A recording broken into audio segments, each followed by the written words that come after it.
Let's tell you, news reaching us right now says at least 3 policemen appeared killed in Bolon Noman local government area of Adamawa State, northeast Nigeria. The incident followed a clash between suspected herdsmen and the security personnel sent to keep the peace in the area following recent clashes between herdsmen and farmers. The Inspector General of Police, Ibrahim Idris, had dispatched a team of policemen to the area to maintain peace after the initial violence that resulted in the loss of lives.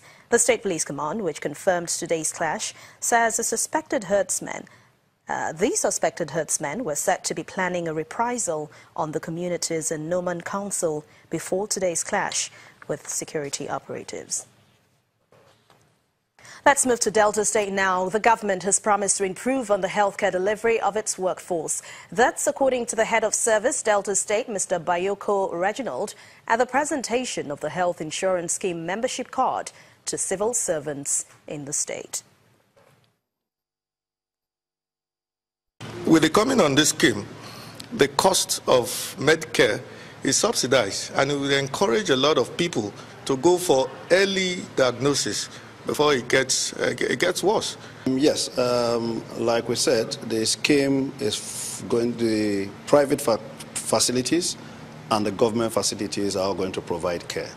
Currently, we have 107 primary healthcare centers, 62 government-owned secondary facilities, and 10 private healthcare facilities to provide the scheme. We've spread it across the LGAs because it's a gradual process where you have to match the healthcare provider with the enrollees. We are starting with 4 primary healthcare centers per LGA, and there are 25 LGAs. That makes it 100. In some areas where there's a large landmarks, we've added 7 extra to ensure spread. We've taken on the 62 secondary facilities in the states, and we're taking 1 private healthcare facility per LGA. So we've received from 10. And this number will keep increasing. So as the number of enrollees increase, the private facilities will increase.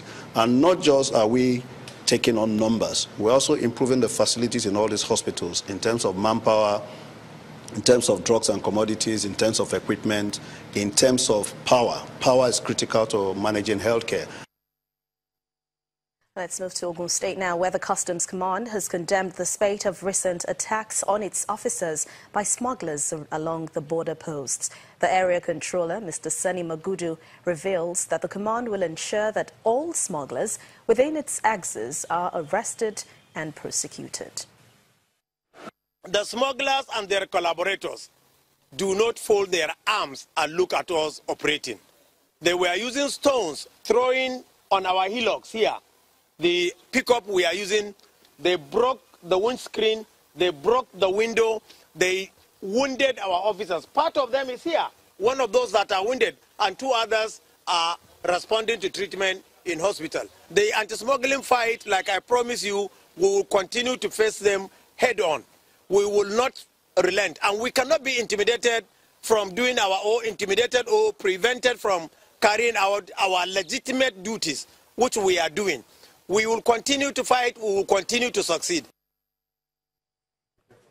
Just before we go, let's tell you the sad story we just got now. About 3 policemen are feared dead. Herdsmen might have killed them. At least 3 of them have now died. This recent incident is following clashes between herdsmen and security personnel sent to keep peace in the northeastern part of Nigeria, and that's Adamawa State. The Inspector General of Police, Ibrahim Idris, had dispatched this team to maintain peace in the area, and this is resulting from clashes between herdsmen and farmers.